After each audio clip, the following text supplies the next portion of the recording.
Welcome to the debate here on Breaking News to Trading Moves. Have you ever tried tracking an animal in the snow? I mean, not recently, but I get the concept. Right. Well, traditional technical analysis has always felt a bit like that to me.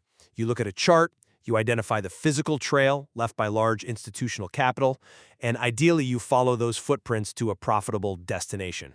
But the problem there is that modern markets operate like a continuous blinding blizzard between high-frequency trading algorithms and relentless millisecond-level data feeds. The environment is just utterly chaotic. Exactly.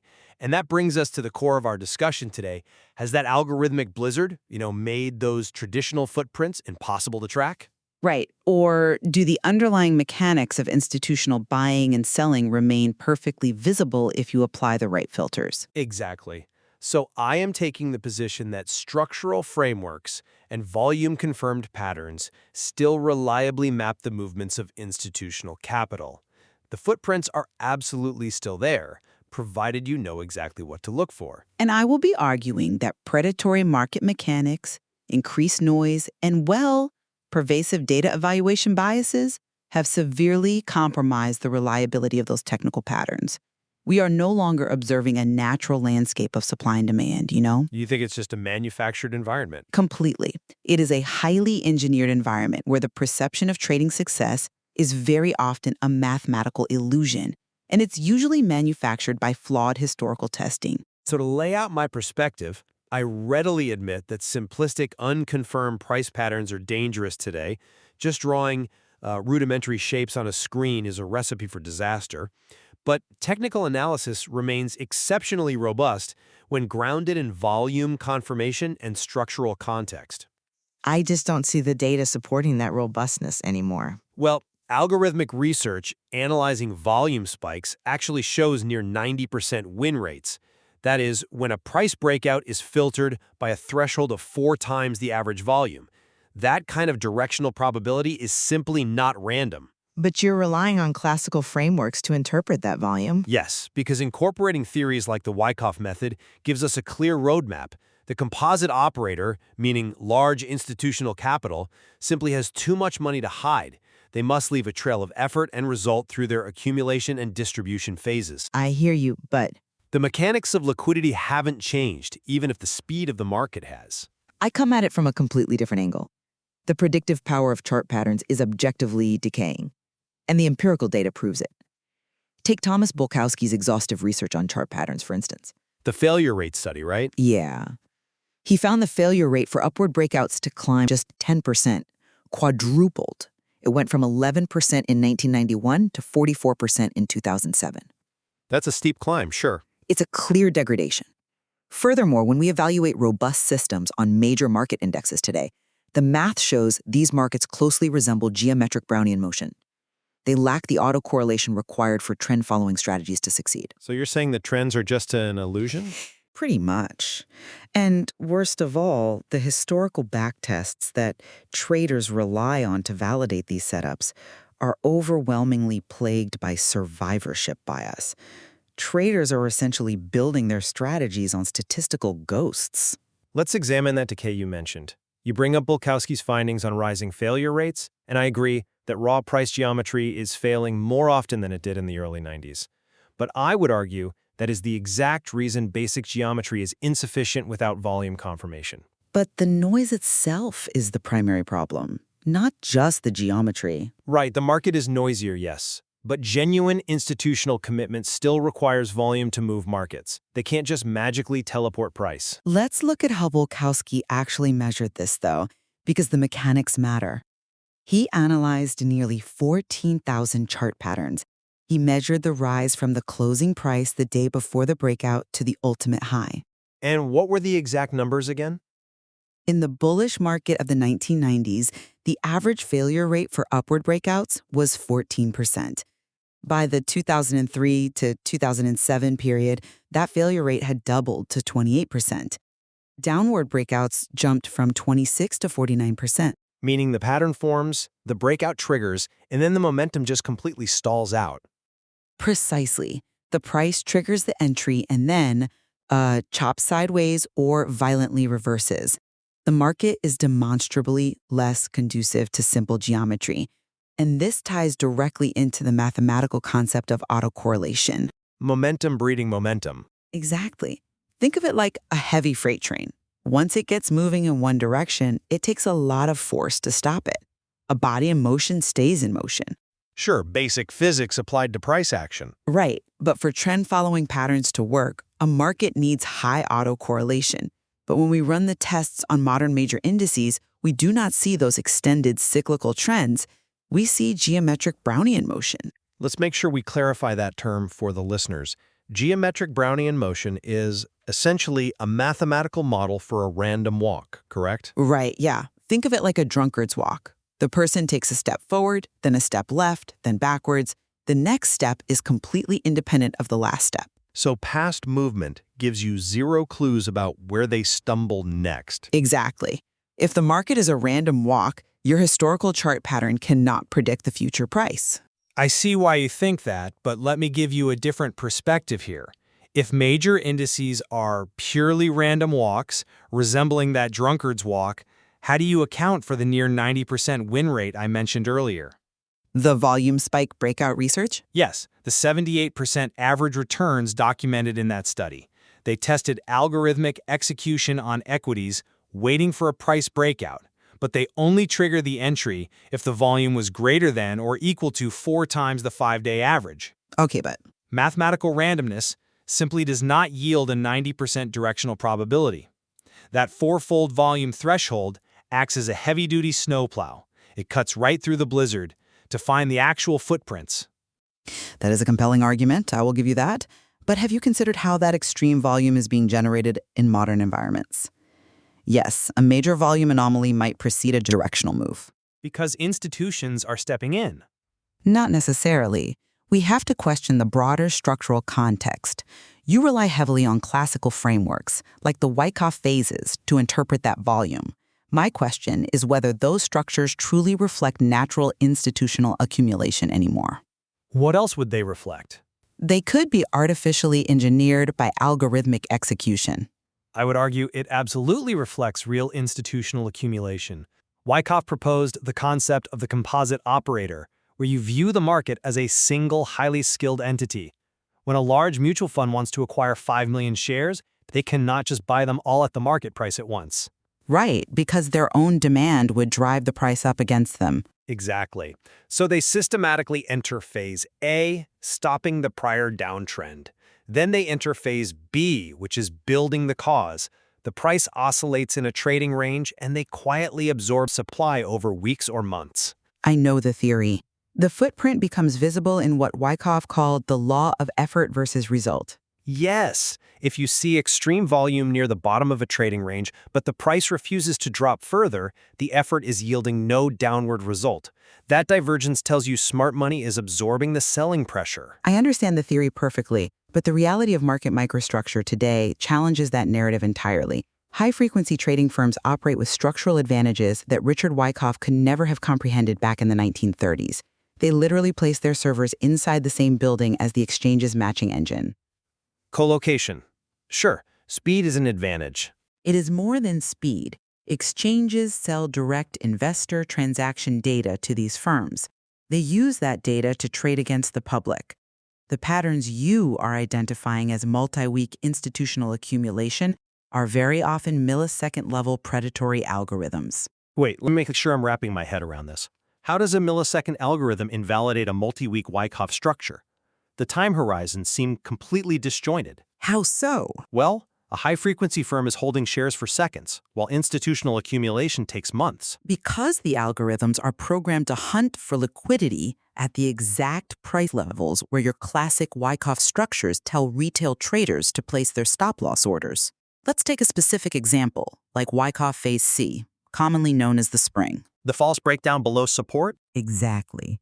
In traditional theory, the spring is a dip below support designed to shake out weak holders before the real upward markup phase begins. You view that as a natural culmination of institutional absorption. Because it is. It clears the supply. But in a fragmented algorithmic market, High-frequency traders can actually see where the bulk of retail stop-loss orders are sitting.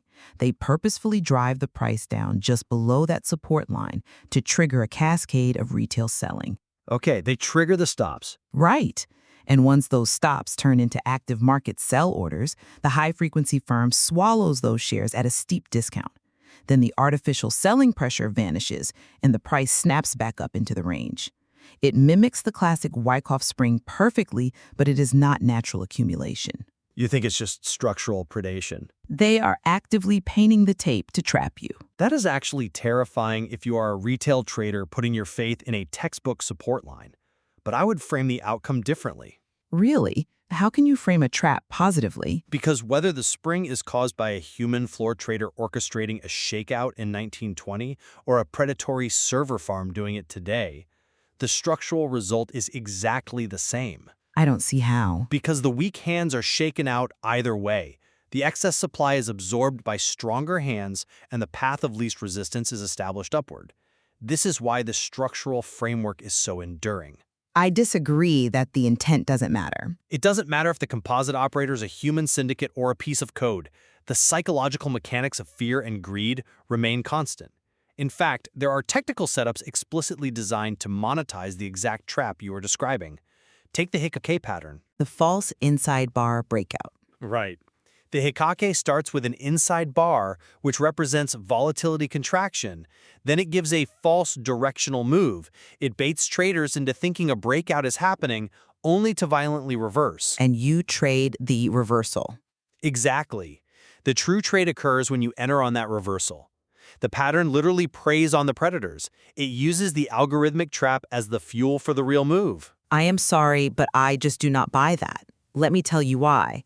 You are assuming the trap results in a sustained, trendable move that you can capture. Often it does. But the broader market environment is governed by geometric Brownian motion. That post-trap movement is just another random oscillation. The price springs back into the range and just chops everyone to pieces. The backtests show it works, though. And this brings up the most critical issue. The reason traders still believe these setups work, the reason they think they can outsmart the algorithms, is because the data they use to validate their ideas is structurally flawed. You're referring to how people test these strategies historically. Exactly. To resolve this conflict between subjective chart reading and modern algorithmic reality, quants and traders run historical backtests. They write a base of code for a Wyckoff spring or a volume breakout, run it over 20 years of daily stock prices, and look at the resulting equity curve. Which is the standard quantitative approach. Right, but those backtests are creating an absolute illusion of success due to survivorship bias. Survivorship bias meaning you only measure the winners. Let's dig into the mechanics of that. Let's look at the rigorous study conducted on India's Nifty Small Cap 250 index. When a trader runs a standard backtest on that index today, they are testing their algorithm against the 252 stocks currently sitting in the index. And what were the results of that baseline test? That standard naive backtest reported a stellar Sharpe ratio of 1.160 and annualized returns of 26%. Let's briefly define the Sharpe ratio for the audience. It is essentially your return divided by your heartburn, right? That's a great way to put it, yeah. It measures how much risk or volatility you had to endure to get that profit. Right. A Sharpe ratio over 1.0 is generally considered very good, certainly worthy of capital allocation. So looking at those baseline numbers, the technical system looks phenomenal. But the researchers went back and reconstructed the true historical universe of the index. By using daily settlement logs? Exactly. They recorded the closing price of every single equity that traded on any given day over the decades, regardless of its ultimate fate. Okay, so they built a complete historical record, rather than just looking at the companies that survived until today. What was the discrepancy? The standard backtest systematically excluded 1,185 stocks that were previously in the index but had been removed due to bankruptcy, delisting, or simply falling in market capitalization. Wow, over 1,000 stocks. That is 82.5% of the total historical constituents completely erased from the simulation. When you run the exact same technical trading strategy on the complete, true historical universe, the annual return drops by nearly 5 percentage points. And the Sharpe ratio? it falls from an allocation-worthy 1.160 down to a marginal 1.063. The mathematical validity of the technical framework evaporates when you stop ignoring the failures. I completely accept the danger of survivorship bias. It creates an invisible graveyard. If you are testing a medical treatment but only looking at the patients who walked out of the hospital, your success rate will look artificially pristine. Exactly. It's a massive blind spot. Omitting dead companies will inevitably overstate the absolute long-term buy-and-hold returns of a portfolio. It overstates it dramatically. Institutional capital allocators would look at a 1.063 Sharpe ratio and pass, whereas a 1.160 might get funded. It does make a real difference. But I am not entirely convinced by that line of reasoning when applied to technical analysis, because we are discussing short-term, precise entries. Short-term entries are still affected, though. Well, while omitting delisted stocks alters the long-term holding metrics, doesn't the relative timing of the entry signal still hold intrinsic predictive value? If I am swing trading for a week based on a four-fold volume spike, does it really matter if the company goes bankrupt 3 years from now? I would say it absolutely matters. Why? That immediate volume still indicates a supply-demand imbalance that I can trade today. The problem is that ignoring those dead or demoted stocks skews the probability matrix entirely, even for short-term swing trades. Let's break down the categories of those 1,185 removed stocks. Okay, let's hear it. You had Category A, the true failures, companies that went bankrupt and vanished. But you also had Category C, the demoted stocks that simply underperformed, bled value slowly, and fell below the market capitalization threshold. So they just became microcaps and left the index. Right. Now, imagine your technical pattern triggers a short-term buy signal on a stock that is in the middle of a slow 2-year bleed before getting demoted. I see where you're going with this. Because the overall trend is downward, that short-term breakout trade is highly likely to fail and result in a loss. By removing those bleeding stocks from the historical database, your backtest code is artificially deleting thousands of false entry signals and guaranteed losers. You are only testing your breakout patterns on stocks that inherently possessed enough underlying momentum to survive to the present day. Precisely. You are confusing the success of the underlying company with the predictive power of your technical pattern. Okay, that is a highly incisive point. The upward drift of the surviving companies acts as a hidden tailwind in the backtest. Because the stock ultimately went up over a 10-year period, a random buy signal generated by a chart pattern has a much higher chance of being profitable. Exactly. It completely masks the true risk of pattern failure. It makes the short-term entries appear vastly more accurate than they actually were. I will grant you that traders must use survivor-free datasets when testing any algorithm. But let's bring this back to the real-time application of volume and market structure. Sure. The volume spike algorithm research I referenced earlier was validated using authenticated brokerage data from real-world trading records over a distinct study period. It was not just a historical simulation looking at surviving stocks. But does it filter out the algorithmic noise? The algorithm executed on highly liquid options and equities, completely filtering out the noise. When you have an event like a major tech company dropping on an earnings announcement preceded by highly abnormal volume, and an algorithm captures a profitable move by recognizing that volume imbalance, that demonstrates an exploitable edge. The composite operator's footprint was genuinely there. I do not deny that extreme volume anomalies contain information. As market literature consistently notes, when participants possess superior information, their trading activities generate observable footprints. So you agree the footprints exist? I agree they exist, but my argument is that those clean instances are becoming the exception rather than the rule in a market dominated by algorithmic noise. Because of the high-frequency firms. Yes. For every clean trade on a liquid tech stock, there are dozens of false breakouts engineered by high-frequency firms specifically to harvest your liquidity. The sheer fact that you need a volume threshold of 400% of the average just to filter out the false signals proves my point entirely. It's a high threshold, yes. The baseline environment is overwhelmingly hostile to traditional technical analysis. The footprints are being buried faster than they can be tracked. So essentially, what you are saying is that drawing lines on a chart without aggressive, highly specific quantitative filters is becoming a coin toss.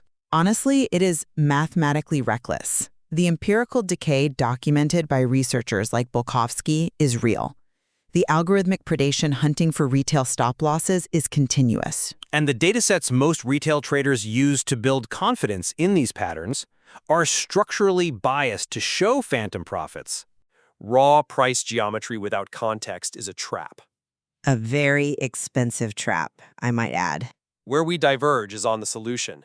You see the high-frequency algorithms and mathematical randomness as an insurmountable blizzard that invalidates traditional structural frameworks entirely.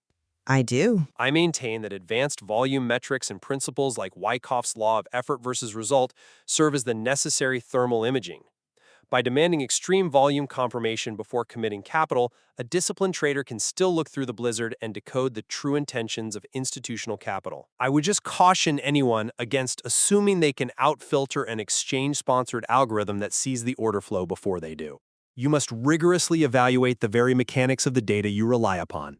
That's a fair point. Ask yourself if the backtest proving your supposed edge includes the 80% of companies that bled out and failed along the way. If it does not, your edge might just be a statistical illusion. A crucial warning. As we navigate these incredibly complex markets, the challenge remains unchanged. Distinguishing the true footprints of institutional capital from the endless swirling snow of the algorithmic blizzard. Are you tracking a predator or are you walking into a trap? We leave that for you to decide.